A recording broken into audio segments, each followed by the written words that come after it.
పాలు త్రాగటం మొదలెట్టాడు, గుడ్లు తినటం మొదలెట్టాడు, జంతువులను చంపి తినటం మొదలెట్టాడు. అంటే తనకు కావాల్సింది లేదు, అందుకని కనపడ్డదాన్ని తినటం మొదలెట్టేశాడు. అలా మనిషి మాంసాహారానికి మారాడు. కానీ నిర్మాణం శాకాహారంది. మాంసాహారం తిని జీవనం సాగించటం అలవాటైంది. అలా అలా అలా అలా మనుషులకి మాంసాహారాలు అప్పటి నుంచి ఇప్పుడు వరకు ఒకరి నుంచి ఒకరికి అబ్బుతూ, ఏదో కొందరు తినొచ్చు కొందరు తినకూడదు అనుకున్నారు, అట్లా వస్తూ ఉన్నాయి.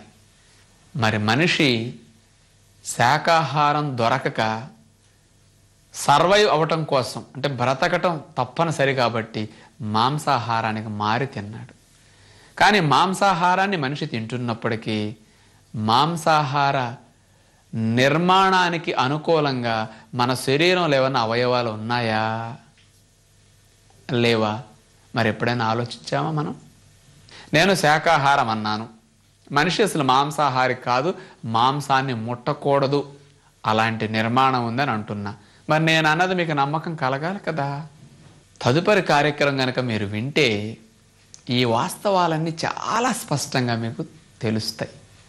అసలు మన శరీర అవయవాలు నోటి దగ్గర నుంచి కాలి గోటి వరకు శాకాహారానికి ఎట్లా అనుకూలంగా ఉన్నాయి, మాంసాహారం తినటానికి ఎంత వ్యతిరేకంగా ఉన్నాయి, ప్రతి పార్ట్ని మీకు సైంటిఫిక్గా ఎక్స్ప్లెయిన్ చేయబోతున్నాం. అంటే మనము వెనకటి రోజుల నుంచి ఏదో మాంసాహారానికి అలవాటు పడ్డాం, శాకాహారం దొరకక తిన్నాం, అయిపోయింది. ఆ రోజుల్లో పళ్ళు గింజలు కూరగాయలు అందుబాటులో లేవు. మన పెద్దలు మన పూర్వీకులు మాంసాహారం మీద అలవాటు పడి బ్రతికుండొచ్చు, నేను కాదంటలేదు. నిర్మాణాన్ని వ్యతిరేకించే పని చేస్తే శరీరానికి ఎన్నో నష్టాలుంటాయి, ఎన్నో జబ్బులు వచ్చేస్తాయి. మరి ఈ రోజుల్లో మనం ఇన్ని రకాల పండ్లు, ఇన్ని రకాల గింజలు, ఇన్ని రకాల ఆకుకూరలు, ఇన్ని రకాల కూరగాయలు, ఇంత ప్రకృతిలో నిర్మాణానికి అనుకూలమైన ఆహారాలు ఎదురుగుండా ఉంటున్నప్పటికీ నిర్మాణాన్ని వ్యతిరేకించి ఇన్ని ఉన్నప్పుడు కూడా మాంసాహారాన్ని తినాలా? మరి తింటే నష్టాలు ఏముంటాయి? ఈ నిర్మాణం మాంసాహారాన్ని ఎలా వ్యతిరేకిస్తుంది? ఇవన్నీ మనకు తెలియాలి. ఈ రోజుల్లో మనందరికీ ఎన్నో రకాల సమస్యలు వచ్చి రకరకాలుగా మనం ఇబ్బందులు పడుతూ ఉన్నాం. ఆ ఇబ్బందుల నుంచి బయటపడటానికి రకరకాల వైద్య విధానాలను ఆశ్రయిస్తున్నామే తప్ప మన అలవాట్లు ఏవి తప్పుగా ఉన్నాయి, మన ఆహారాలు ఏవి చెడ్డగా ఉన్నాయి, మన రక్షించే ఆహారాలు ఏవి, మనల్ని శిక్షించే ఆహారాలు ఏవి, వెనక తిరిగి ఆలోచించే ప్రయత్నం మనిషి చేయటం లేదు. మన అలవాట్లన్నీ ఆచారాలన్నింటినీ అట్లాగే కొనసాగిస్తున్నాం, జబ్బులు తెచ్చుకుంటున్నాం.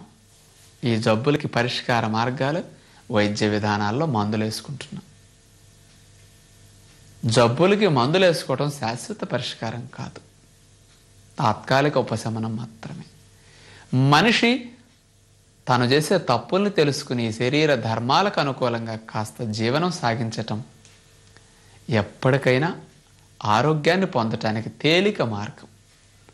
కానీ మేము తెలియచేసేది ఈ మాంసాహార రహస్యాలలో ఈ శరీర నిర్మాణాన్ని వ్యతిరేకించి మన మాంసం ఎందుకు తినాల్సి వస్తున్నది, మరి తినటం వల్ల ఎంత వ్యతిరేకత శరీరంలో వస్తుంది, యథార్థాలన్నీ మీకు తెలియచేయటానికి ఈ కార్యక్రమం.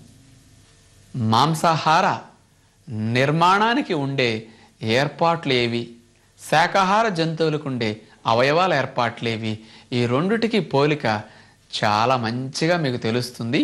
తదుపరి కార్యక్రమంలో మనందరం కలుసుకుని ఆ పోలికలు తెలుసుకుందామని ఆశిస్తూ అందరికీ సెలవు. నమస్కారం.